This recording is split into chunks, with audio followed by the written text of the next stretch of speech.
Bem-vindos a mais um episódio do Fut Talks, um espaço do pensar estratégico no futebol. E hoje temos a honra de receber aqui Sérgio Rodrigues, presidente do Cruzeiro, que vai estar compartilhando conosco sabedoria, experiência, desafios e visão estratégica. Sérgio, muito bem-vindo. E nós gostaríamos de começar já esse bate-bola perguntando para você o que o levou a aceitar esse desafio tão grande, que é um verdadeiro turnaround, que o clube que você preside precisa dentro de uma história grandiosa para voltar num cenário de onde ele sempre figurou e venceu. O que o levou a aceitar esse desafio e quais são os elementos que você acredita que serão as grandes alavancas dessa transformação? Bem-vindo. Obrigado, Heloísa, pelo convite. Rafael, professor Medina, prazer estar aqui com vocês, né? Como eu já explicava, a minha vida acadêmica no futebol começa na Universidade de Futebol em 2015, quando eu fiz o curso de gestão técnica, né? Depois eu fiz o curso da CBF, fiz um MBA no Real Madrid também, gestão de entidade esportiva, mas o que despertou o interesse, apesar, eu sempre defendi que os nossos conhecimentos nunca devem ser só práticos, eu sou a favor de combinar teoria e prática. Então, comecei a estudar aqui e isso me despertou realmente o interesse de seguir esses estudos específicos em outros locais depois, né? O que me traz aqui, eu acho que é o que move qualquer presidente de clube ou qualquer torcedor. Claro que o primeiro é a paixão, né? A gente sai da arquibancada para poder ocupar esse cargo que hoje eu tenho certeza que 9 milhões de torcedores cruzeirenses gostariam de estar tomando decisões nesse momento tão difícil do clube. E para mim o que motiva mais é porque eu acabei me formando também dentro do Cruzeiro, né? Eu sou um advogado de formação, graduado em 2004, e aí logo após a minha formação eu já comecei o meu mestrado em Direito Empresarial e comecei a atuar no Tribunal de Justiça Desportiva de Futebol de Minas Gerais. E aí, em 2006, eu sou convidado a sair para poder vir ser superintendente jurídico do Cruzeiro, né? Então, logo após eu formar, com 24, 25 anos aproximadamente, eu já ingressei no Cruzeiro em serviço não remunerado, né, na assessoria jurídica, e depois passei pelas áreas de gestão e estratégia, negócios internacionais, futebol profissional, até 2016. Então, foram praticamente 10 anos ininterruptos de trabalho no Cruzeiro, vendo a construção de um Cruzeiro bacana, e foi muito ruim, porque aí, em 2017, eu fui candidato, né, sofri uma derrota apertada aí por 15 votos para a diretoria que mais prejudicou, e hoje eu posso dizer, porque tem relatório da polícia e do MP, que roubou o Cruzeiro efetivamente, né? Então, desde a sua eleição já foi feito dessa forma, e acho que isso me machucou e me motivou mais ainda, né? Porque eu me via me preparando para poder assumir esse cargo de grande responsabilidade. Essa oportunidade nos foi tomada no momento que era bom do Cruzeiro em 2017, hoje a gente sabe, por atos ilícitos, né? Então, quando o Cruzeiro chegou no que estavam chamando de terra arrasada, foi o que mais me motivou, porque eu nunca concordei com isso. Eu acho que um clube que tem a marca como o Cruzeiro tem, o tamanho da torcida que tem, a situação pode ser muito ruim, mas nunca vai ser maior do que o potencial que o Cruzeiro tem de geração de receita, de captação de recurso, desde que a coisa certa seja feita com muito profissionalismo, né? Então, a minha vontade era essa. Eu falo que a paixão para o clube de futebol da grande maioria, eu falo que é similar ao casamento, né? Na saúde, na doença, na alegria, na tristeza. Então, como a gente estava no momento de doença e de tristeza, o nosso objetivo era entrar realmente aqui com muito entusiasmo, montar uma equipe muito profissional e para a gente mostrar que aquilo que era virtude, né? A boa gestão que era virtude, eu tenho muita convicção que ela vai se tornar obrigação ainda. E vários clubes aqui no Brasil hoje já demonstram isso. A gente vê referências não só em clubes grandes como o Flamengo, mas não que não sejam grandes, mas de menor torcida, como Bahia e Fortaleza, por exemplo, que são clubes que eu sempre reputo como clubes de excelente gestão, né? Então, a gente vê que, e eu tenho certeza que esses que são hoje virtuosos por fazerem isso, daqui a pouco será obrigação esse tipo de prática. Então, a gente quis que o Cruzeiro passasse por esse momento de mudança com profissionalismo, com bastante gestão, e acho que hoje o nosso grande desafio é fazer com que isso não dependa mais das pessoas que passam por aqui, mas que seja enraizado no Cruzeiro, que seja colocado em seu estatuto de uma forma muito sólida, para que o Cruzeiro seja sempre protegido das pessoas que pretendem passar por ele. Esse é o nosso grande objetivo e vamos fazer isso com muito profissionalismo, muita dedicação e nos cercando das pessoas certas para nos dizer o que fazer da melhor forma nesses momentos tão difíceis. Obrigada, Sérgio. Vou passar para o Rafael. Bom, Sérgio, obrigado aí pela presença, é um prazer te receber aqui na Universidade do Futebol. Bom, eu sou seu conterrâneo, então eu acompanho diariamente aqui os desafios que você vem passando no dia a dia, né? Acho que diariamente você tem uma surpresa, né, nessa sua gestão. Você pegou uma herança aí, talvez pior do que todos imaginavam, né? Então, realmente tem sido aí uma gestão de muita coragem, ter visto a renovação que você tem feito aí nos quadros do Cruzeiro, trazendo realmente gente nova para perto de você. Nós temos alguns projetos de lei tramitando aí sobre a questão de transformação em clube empresa, Sérgio. Faz parte dos planos da sua diretoria fazer essa opção pelo clube empresa assim que possível? Rafael, é isso aí. A gente sabia a dimensão dos problemas, mas eu falo que aqui tem sempre a surpresinha, que você abre a gaveta e pula um boleto de vez em quando aqui, que faz parte, a gente é surpreendido, mas nada do que a gente esperava que fosse boleto acontecer, alto, né, Sérgio? Boleto alto. Tem alto, tem baixo, pode escolher. Se você precisar, a gente manda uns aí também. Mas faz parte, a gente leva isso com muita seriedade, muito profissionalismo, né? E vai tentando encaixar no planejamento. Eu falo que talvez a maior dificuldade tenha sido essa, né, Rafael? Que é você ter que consertar o passado, viver o presente e planejar o futuro concomitantemente, com as pessoas te cobrando resultado desportivo, né? Então, o desafio maior é esse. O Clube Empresa a gente acompanha de muito perto, né? Tem um projeto de lei do deputado Pedro Paulo e o projeto de lei do senador Rodrigo Pacheco. É uma realidade que a gente entende que também vai ser uma obrigação no futuro, acho que é uma tendência, mas que não vejo como a solução dos nossos problemas de curto prazo, tá? Para o Cruzeiro. Eu acho que para qualquer clube, e aí a gente vai ter que ter um experimento, na minha opinião, de um clube de maior torcida para ver isso acontecer. Eu acho que a gente tem 3 exemplos aqui hoje, o que dá mais certo da forma como foi feito o Red Bull Bragantino, né, o Botafogo de Ribeirão Preto, e um clube que é muito próximo da gente hoje, a Ferroviária, que é do Saul Klein, né? Então, são 3 clubes de características bem distintas, né? Um de Série D, um de Série B, um de Série A, mas que não tem esse elemento torcida e conselho muito forte. Então, pega um clube como o Cruzeiro, que você tem 500 conselheiros, um Flamengo, um São Paulo, a gente tem que entender como que isso vai acontecer, como que isso vai ser aceito, a maturidade para que haja essa mudança, de você passar o seu departamento de futebol talvez para ter um dono, ainda que o clube detenha um percentual de ações, né, mas que não haja mais essa ingerência. Então, não acho que isso vai ser tão fácil, mas acho que vai acontecer, como eu venho lhe falando. E tem que entender também alguns pontos dos benefícios específicos disso ou não. Por exemplo, no caso do Cruzeiro, que muita gente falava que a recuperação judicial seria a nossa saída, e eu logo mostrei que não seria, porque hoje, no caso de recuperação judicial, por exemplo, as nossas maiores dívidas de curto prazo são as dívidas perante os credores, que chamam da FIFA, mas a gente sabe que a FIFA representa o CAS, que é o tribunal, né? Nossos credores, na verdade, são clubes estrangeiros, e os créditos dele não estão submetidos a uma recuperação judicial no Brasil, por exemplo. Então, não seria uma solução para o Cruzeiro, né? Eu acho que talvez a grande diferença fosse esse modelo de gestão profissional e uma forma de captação de recursos, ainda que não haja previsão de abertura de capital em bolsa, mas de você poder ter sócios numa eventual SA fechada ou emissão de debêntures, enfim, captar dinheiro dessa forma. Eu acho que pode ser interessante, sim. Mas o primeiro passo que eu vejo é esse de organização, né? Então, eu vejo muita gente hoje, às vezes, falar, vou trazer um russo, um árabe para chegar no Cruzeiro. Eu falei, gente, eu sou advogado, né? Eu sou mestre, doutorando em Direito, conheço como que isso funciona.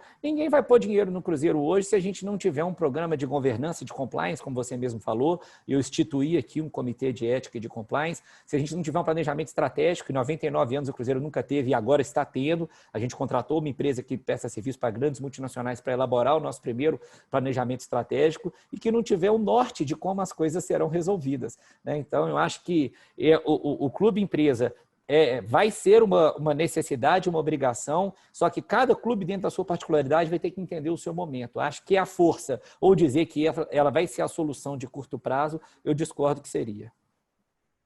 Perfeito. Deixa eu fazer uma outra questão aqui, Sérgio. O fair play financeiro já existe na Europa há alguns anos, né? A CBF está trazendo essa figura do fair play financeiro para o Brasil a partir de 2020. Queria saber sua opinião sobre essa questão do fair play. Se, de repente, se ela existisse há mais anos no Brasil, se você pegaria até um clube numa outra situação, de repente, né? Queria que você falasse um pouquinho disso. Sem dúvida nenhuma, Rafael. Aliás, não só o fair play financeiro, eu acho que o licenciamento de clubes está tão prometido, já deveria estar acontecendo há mais tempo. Quando eu fiz o curso de gestão na CBF em 2016, a previsão é que ele começasse a ser implementado em 2017. E isso na Europa já existe há 20 anos. Né? Como eu falo, essa questão de certificação de técnico é uma coisa que lá é obrigação, aqui começa a falar sobre isso agora. Como eu acho que o presidente de clube também deveria ser certificado no curso de gestão, seja da CBF, da Universidade do Futebol, por exemplo, de qualquer outra entidade reconhecida como apta a dar tais cursos, porque hoje a grande questão é essa, qualquer pessoa por política, assume a gestão de um clube, só que dentro do clube você tem várias particularidades. Então, eles às vezes acabam fazendo coisas que prejudicam o clube no fim, e aí faz igual a gente via prefeito antes de lei de responsabilidade fiscal, sai do cargo, não tem compromisso com nada, some e deixa o clube nessa situação, como é o que a gente está vivendo agora. Então, não só o fair play financeiro, mas como o licenciamento de clubes, que engloba muito mais, que vai além da parte financeira, você tem infraestrutura de estádio, de centro de treinamento, eu acho que eles são fundamentais para a evolução do futebol brasileiro e torço muito para que isso seja de fato implementado e, melhor que implementado, Rafael,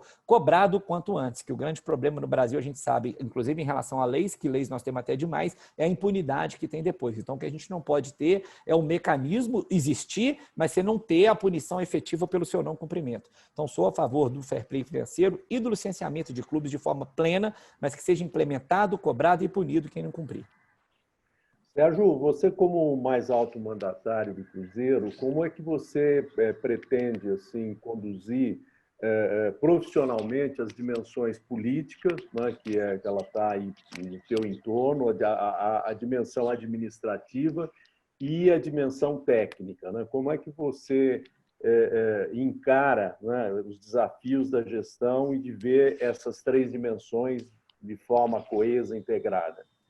Você fala, professor, você falou de forma educada, como ele é peculiar, o que eu chamo aqui de PPP, quando eu vou falar sobre gestão do futebol, que é o problema do futebol, que é a paixão, a política e o palpite. Todo mundo sabe tudo de futebol e quer falar, a política todo mundo quer poder sentir, participar de alguma forma da gestão, né? E a paixão é aquela questão irracional que a gente sabe que quando ganha você é lindo e quando perde você é horroroso, né? Então isso aí é normal que aconteça. Eu acho que de tudo ruim do Cruzeiro que aconteceu, professor, é que nessa situação o pessoal sabendo que a gente chegou, hoje nós temos tranquilidade para trabalhar. Então, assim, eu acho que o Conselho hoje me apoia muito. Eu, por exemplo, pela primeira vez na história do clube, o Cruzeiro é um clube muito conservador e a gente tem muito patrimônio imobiliário aqui, por exemplo, só para te dizer como que eu acho que a gente está conseguindo trazer essa dimensão política favorável a nós, a gente conseguiu aprovar, que precisa ser aprovado por 9/10 dos conselheiros do Cruzeiro, a alienação de um dos nossos imóveis para nos ajudar na quitação das dívidas da FIFA. A gente conseguiu fazer isso de forma unânime. Claro que eu acho que isso vem atrelado à nossa gestão, marcada por muita transparência. Inclusive, essa sessão do Conselho Deliberativo, que aprovou essa deliberação, posso até estar errado, me corrijam, talvez vocês saibam mais que eu, mas acho que foi pela primeira vez que um clube de futebol passou toda a sessão ao vivo no canal do YouTube. Né? A gente transmite hoje as nossas sessões do Conselho Deliberativo ao vivo no canal do YouTube do Cruzeiro. Então, quando a gente coloca a transparência, quando o conselheiro vê a forma como a gente trabalha e como a gente vai aplicar esse dinheiro, eles apoiam o nosso projeto. Claro que vai ter 1 ou 2 ou 3 aí que fazem implantação de matéria e, né, vai com aqueles blogs que hoje todo mundo vira jornalista com rede social, mas enfim, é uma minoria que ainda bem não tem feito barulho. Então, a gente consegue realmente hoje controlar isso porque todo mundo viu a situação em que o Cruzeiro chegou, então apoia quando vê esse profissionalismo que a gente traz junto. Então, ainda bem, eu não estou tendo problema disso agora, mas sei sim que é um problema enraizado nos grandes clubes, ainda mais quando tem grandes conselhos. Mas demonstrando esse plano nosso de profissionalismo, eu faço questão de receber, de explicar isso sempre, de direcionar os conselheiros através de WhatsApp também, diretamente sobre as nossas ações, o que a gente pretende fazer. A gente tem conseguido conduzir isso muito bem. E o principal, tocar e manter a nossa diretriz de perfil técnico e de gestão 100% profissional. Sérgio, falando um pouquinho mais da dimensão técnica, né, do futebol propriamente dito, que é o carro-chefe de um clube de futebol, é a atividade fim, né? E esse tema que eu gostaria de abordar com você, ele ainda, no nosso modo de entender, na Universidade de Futebol, a gente tem tido muito contato, né, com os clubes, e a gente nota ainda uma distância muito grande de um projeto técnico de futebol que seja do clube e não venha com a liderança do treinador, às vezes com características até muito distantes do jeito de jogar, vamos dizer assim, do clube, né? Como se dizia antigamente, aí, rápido e rasteiro como o time do Cruzeiro. Né? Como o ataque do Cruzeiro. Como o ataque do Cruzeiro. Que mostra, de certa forma, o jeito de jogar do Cruzeiro, né? Mas isso não é tratado, né, na nossa percepção ainda de uma forma consistente, profissional, com conhecimento técnico por parte do próprio clube, né, que vai buscar os seus treinadores conforme o perfil do seu jeito de jogar ou do jeito que se deseja jogar. Né? Muitas vezes você não tem como controlar alguns aspectos, mas essa identidade, esse perfil, ele pode ser perseguido e construído ao longo do tempo. Né? O que você pensa sobre isso? É teu plano construir, né, ou resgatar, vamos dizer assim, essa identidade do clube, mesmo no século XXI, onde o futebol já não é mais jogado da forma como se jogava há 30, 40 anos, né? Onde foi cunhada, por exemplo, essas características do Cruzeiro? A gente pretende integralmente fazer exatamente o que o senhor está colocando, né? E eu passei por essa experiência agora. Quando eu assumi o Cruzeiro, a gente já tinha um técnico contratado e a gente o manteve até recentemente, em razão, né, acabou que o projeto técnico não caminhou bem e foi desligado, que é o Anderson Moreira, mas é uma pessoa que eu gosto muito e como a gente conversou quando eu cheguei, se mostrou com esse perfil de que o Cruzeiro deve jogar, mas acabou não dando certo e foi um elemento que a gente levou em consideração para a contratação do nosso novo técnico, um dos elementos, né? Mas a gente pensa isso sim, a gente tem que resgatar esse passado do Cruzeiro. Foi um time que sempre jogou para frente, né? Um time que enfrentou desde o Cruzeiro pegando o Santos de Pelé e ganhar de 6-2, um jogo que não era uma coisa comum à época, como de chegar em conquistas de título de Copa do Brasil, superando um Palmeiras fora. Então é um time que sempre jogou para cima e isso é uma coisa que hoje identifica sim. E foi um dos elementos que a gente conversou antes, né, com o técnico Ney Franco, que está aqui hoje, dizendo que isso é uma coisa que a gente faz questão que aconteça. É claro que a gente quer ter resultado, mas é muito importante, além do resultado, né, que esse resultado seja construído com base nos valores que a gente pensa. Né? Outro exemplo, a utilização de meninos da base. É uma coisa que o Cruzeiro sempre foi um clube revelador, passou muitos anos revelando, aproveitando, ou pelo menos vendendo. Então, a gente entende que a gente não pode ser engessado nisso. É outra característica que a gente busca, que a gente conversa e acha que é fundamental dentro do Cruzeiro. Então, o nosso projeto técnico hoje ele passa por isso sim. O Cruzeiro tem essa identidade de time ofensivo, de propositor de jogo, de utilização de jovens dentro do seu perfil, né? Isso sim está no seu DNA, porque eu brinco, muita gente fala, o DNA do meu clube é vencedor. Eu falo, pô, se o seu DNA for de perdedor, fecha o clube, né? É igual você falar que você tem uma empresa que está aí para dar prejuízo, a empresa tem que dar lucro, senão você fecha ela. Então, é claro que o DNA é vencedor, só que o mais importante é como você se propõe a vencer. E o Cruzeiro se propõe a vencer desta forma, de forma ofensiva, de forma de jogar com intensidade, de propor jogo, de aproveitar os jovens que aqui estão, e a gente quer que hoje sim venham técnicos com esse perfil e os nossos técnicos da base sejam moldados dessa forma também. Beleza. Sérgio, o que nós temos visto, principalmente eu que trabalho em outras indústrias, né, é que o futebol vem se transformando muito a partir dos seus profissionais. Né, te ouvindo, é uma história que eu acho que consolida essa constatação e tantos outros profissionais incríveis. O que o futebol do Cruzeiro, que você, na sua liderança, tem feito para o desenvolvimento, para a conexão dos seus executivos?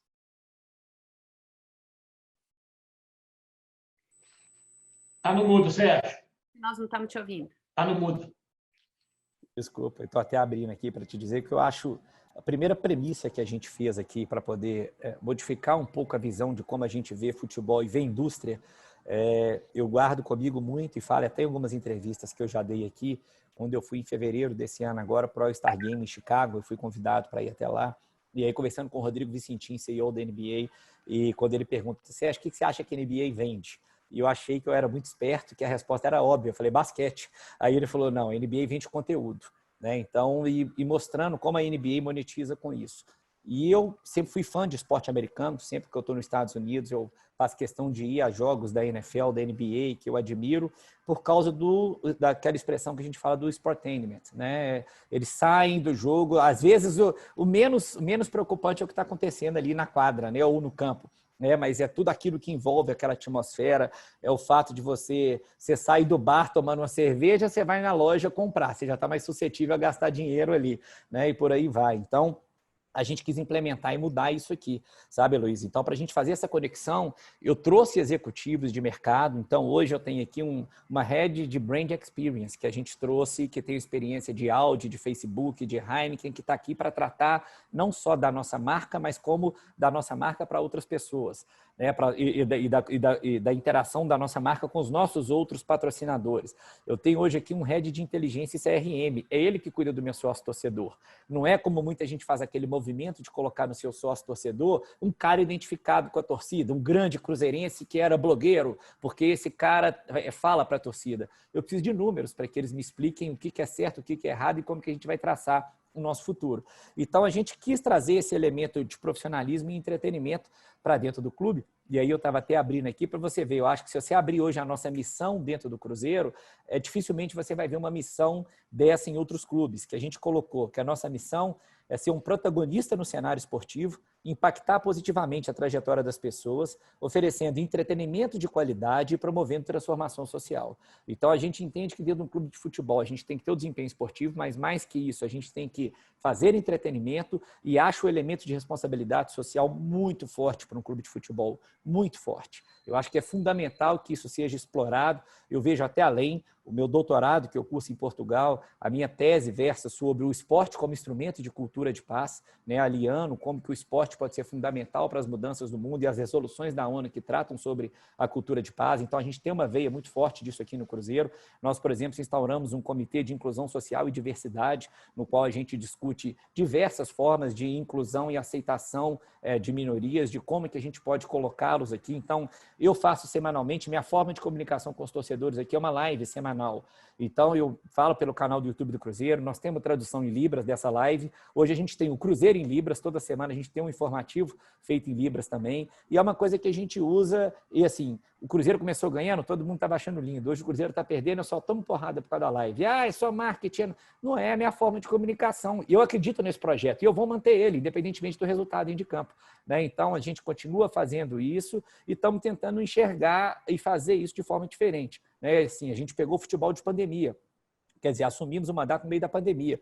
Como ganhar dinheiro sem ter público no estádio? Foi daí que a gente foi para o mundo digital. Então, hoje eu tenho aqui uma superintendência de inovação. A gente está o tempo inteiro pensando em como fazer coisas diferentes para poder monetizar, né? Onde que as pessoas estão indo num clube normal de futebol aqui, então é para lá que nós vamos. As nossas reuniões são nesse sentido hoje, de buscar isso aí de forma diferente para poder trazer novas soluções para esse mundo que é muito mais do que futebol, que a gente entende, né, que é entretenimento. Então, acho que passa por aí. A nossa conexão hoje é com pessoas profissionais, muita cooperação. Isso é uma coisa também que eu via muito em clubes de futebol, onde estava enraizado você ter profissionais indicados por conselheiro, etc. e tal. Tinha diversos nichos que ninguém podia mexer e eram nichos combativos e não cooperativos, porque a ideia do outro não é minha, então se a dele for boa, ele é melhor que eu. Então, isso aqui a gente acabou completamente, que vem de identidade organizacional. Então, hoje eu falo, quem não é cooperativo não trabalha no Cruzeiro. E já tivemos caso de demissão aqui de quem não foi cooperativo nesses 3 meses, quando a gente sentiu muito egoísmo aí no desenvolvimento de projetos conjuntos, né? Então, acho que isso que é o fundamental hoje, enxergar a coisa de forma macro e estar cercado das pessoas certas para pensar diferente. Não posso deixar de comentar, porque como é bacana escutar esse posicionamento que nos conecta, porque o negócio da Universidade de Futebol é transformar a partir do conhecimento e das soluções para isso. E no nosso propósito a gente carrega bastante do que você falou, porque mudanças no futebol inspirando mudanças na sociedade. Então a gente caminha junto nisso daí, vamos ficar mais próximos. É bacana, e eu vi muito isso quando eu fiz o MBA no Real Madrid. Eu fiquei encantado com o trabalho da Fundação Real Madrid, né? Que 90% praticamente do seu orçamento é feito para fora da Espanha. quer dizer, um baita projeto na África, aqui no Brasil são 2, salvo engano, tem um no Rio, em São Paulo. Então, quer dizer, isso mostra a grandeza da marca, né? Essa preocupação em retribuir, até porque eles são consumidos no mundo inteiro. Então, a grandeza em retribuir isso de formas distintas, né? A gente tem um instituto aqui, o Instituto Palestra Itália, porque o Cruzeiro é formado como palestra. Aliás, é um instituto até que eu criei estando fora do Cruzeiro. Eu já queria resgatar a história do Cruzeiro, que eu vi que era uma coisa mal feita, e me tornando presidente, eu dei ele para o Cruzeiro. Então, tudo que eu registrei antes, que eu fiz, eu cedi todas as propriedades para ficar de forma perene para o Cruzeiro. É uma estrutura pertencente ao braço social do Cruzeiro hoje, né? Mas para poder desenvolver esses projetos que eu acho que são fundamentais. Sérgio, aproveitando essa questão da marca que você falou, qual foi a posição do Cruzeiro e qual é em relação a essa medida provisória aí que mudou os direitos de transmissão?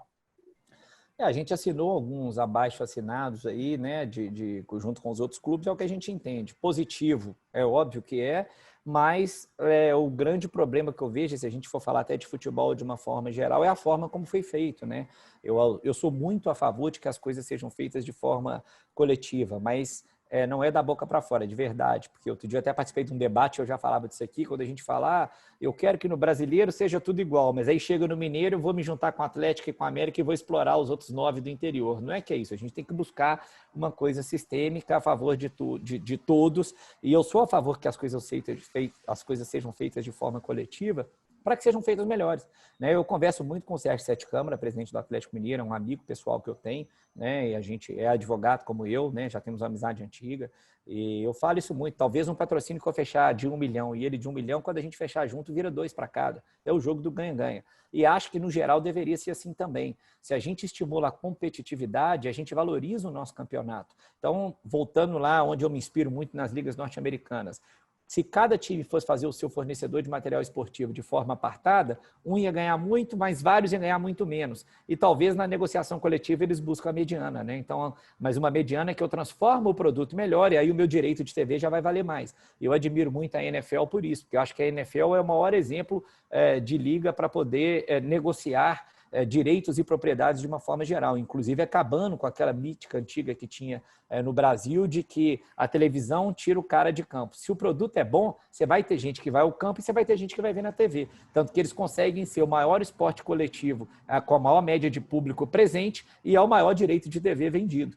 Por quê? Porque é um produto bem organizado. Então, voltando, eu discorri demais para falar sobre a MP, mas o que eu quis dizer por isso? Eu acho que ela é importante, mas acho que deveria ter sido feita de forma mais coletiva o debate para a gente tentar entender alguns aspectos, porque, por exemplo, dessa forma como está hoje, talvez para os clubes menores, que são grande parte dos clubes, não sirva tanto, né? Então, enfim, eles não têm uma forma de produção de transmissão própria, por exemplo, dos seus jogos, enfim, talvez se criasse uma forma de que isso, uma empresa talvez auxiliar que pudesse fazer isso para todo mundo, mas de propriedade dos clubes, de forma conjunta, enfim, sei que estou viajando aqui, mas dando um exemplo rápido aqui, eu acho que bem pensado de forma coletiva poderia ter sido feita uma forma melhor que atingisse todo mundo.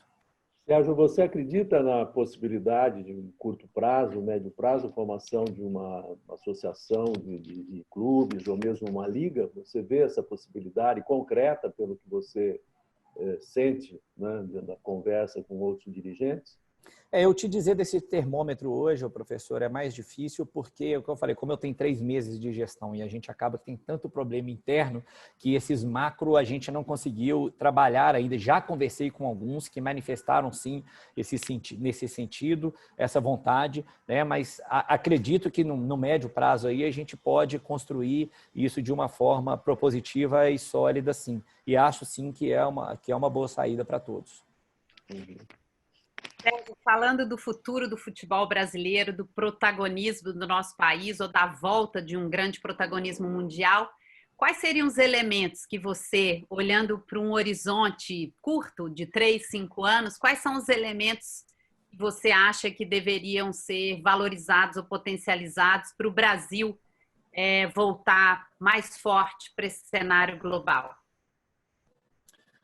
Luiz, o primeiro de todos, para mim, é uma organização séria com cobranças para que o produto brasileiro seja bom. Eu passei por um episódio recente, eu até manifestei em mídia e fiz questão de externar. A gente foi fazer um jogo contra o CRB em Maceió, que eu achei que foi um dos maiores absurdos que já poderia ter acontecido, né? Eu abro um parênteses para falar o que a gente faz aqui, por exemplo. Eu, toda vez que alguém vem jogar contra o Cruzeiro, a gente faz contato com a diretoria, oferece a nossa Toca 1, que é o outro centro de treinamento que a gente tem, se eles quiserem treinar lá. Convidamos para jantar ou para almoçar, receber aqui na sede, levamos um presente, vemos se eles estão sendo bem tratados, está tudo correndo bem. Durante o jogo, a gente vai, bota os nossos seguranças à disposição, né, para a gente tentar criar uma harmonia, um ambiente de convívio, porque eles não são meus inimigos. Isso aqui não é a batalha campal, né? Dentro do campo, um vai tentar ser melhor que o outro, mas no final a gente todo quer buscar uma coisa melhor, que é um futebol melhor.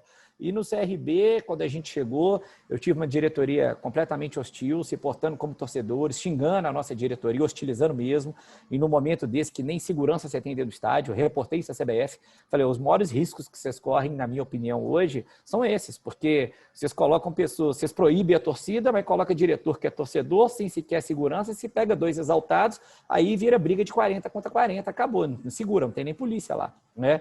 Então, desde isso até apagar a luz do vestiário no intervalo, molhar só o nosso lado do campo, e fatalmente foi um jogo que, inclusive, nós tomamos um gol porque o nosso atleta escorregou dentro da área, que o nosso campo foi muito molhado, a área do nosso goleiro no intervalo. Então, assim, o que eu reportei à CBF foi isso. Falei, não adianta vocês quererem vender direito internacional de jogo enquanto isso aí for permitido no Brasil. A Libertadores nunca vai ser a Champions League enquanto vocês acharem normal pintar vestiário do estádio, cortar a água quente, apagar a luz, como aconteceu aqui agora. Então, acho que o primeiro ponto que a gente tem que ter é essa organização. A hora que a gente tiver essa organização, a gente tem certeza que o jogo marcado para tal dia, tal hora, vai acontecer assim, né? Que as equipes vão disputar de forma igual, que não vão ter esses subterfúgios, que para mim são bobos. O próprio Gandula, você não vê na Europa Gandula trabalhando igual trabalha no Brasil. Eu, particularmente, acho um absurdo. Eu falo, e do fundo do coração, vocês podem acompanhar os jogos do Cruzeiro. Se for para a gente ganhar jogo assim, nós não vamos ganhar. Não vamos ganhar porque eu não vejo isso como a forma correta de acontecer. Eu estou desvalorizando o meu futebol, o meu produto. Se eu permitir isso, que o meu Gandula esconda a bola, né? Outra coisa que chegamos lá, não tinha a bola do lado do gol que todo mundo deixa para poder atrasar porque eles tinham feito um resultado favorável. Que, enfim, foi um festival de barbaridade. E aí, no fim, em vez de Palmeiras pedir desculpa, me vem um presidente do clube e fala que o meu discurso era de perdedor. Né? Então, assim, aí é para pôr uma pá de cal no assunto, sendo que na minha entrevista eu falei, eu não estou justificando nada, resultado de campo é uma coisa, eu estou justificando outra, né? Mas educação, enfim, minha mãe me deu, tem gente que não recebeu, a vida que segue nesse sentido. Então, acho que o primeiro passo, Heloísa, é esse. Então, acho que passa aí, vem por trás o quê? Para ter organização, eu tenho que ter gestor profissional, né? Eu tenho que ter gente que sabe tocar um clube, que pensa em planejamento, etc. e tal, senão vai ser, entre aspas, essa várzea aí sempre, os mesmos clubes subindo, os mesmos clubes descendo, porque sobe sem condição de estar lá em cima, e entra nesse ciclo aí, na minha opinião, que aí já não é um ciclo maléfico, né? Não deixa de ser um ciclo virtuoso. Então, eu acho que a gente tem que ter competições mais bem organizadas, mais duras nos seus regulamentos, como eu falei, nas cobranças sobre isso depois, um tribunal punindo quem toma esse tipo de atitude, porque se você pega o relatório da arbitragem que foi feito em relação a esse caso nosso, não condiz em nada com o que a gente falou lá. Inclusive, nós mandamos fita para lá depois para mostrar a questão da irrigação do estádio, por exemplo, que foi reclamado no intervalo do jogo, antes de tomar o gol, não foi nem desculpa, depois a gente fala, olha o que está acontecendo, um absurdo ali, né? Enfim, então, eu acho que é isso, a gente ter uma organização da competição, ser uma competição, primeiro, séria, com punição a quem toma esse tipo de atitude, que os envolvidos no cenário futebol sejam pessoas profissionais, tratem isso com respeito e pensem de forma coletiva para que a gente consiga, né, subir o sarrafo da qualidade do nosso campeonato. Eu acho que o que você nos traz aqui é uma outra peculiaridade do futebol, que sem ela não tem desenvolvimento, né? Diferente de outras indústrias, quanto mais forte forem os concorrentes, mais bacana é o espetáculo e faz essa ponte para o futuro, como você falou, né? Eu preciso de gente forte, eu preciso de concorrente profissional, porque senão a gente, para o cenário mundial, não vai sobrar muito espetáculo, e sem esse espetáculo a gente vai continuar na várzea, como você disse. Com certeza. Nas palavras finais, eu só queria dizer muito obrigada. Passo para a Medina fazer as considerações e queria te ouvir, para você fechar. Obrigado, Sérgio, pela sua disponibilidade, né, e transparência nas suas respostas.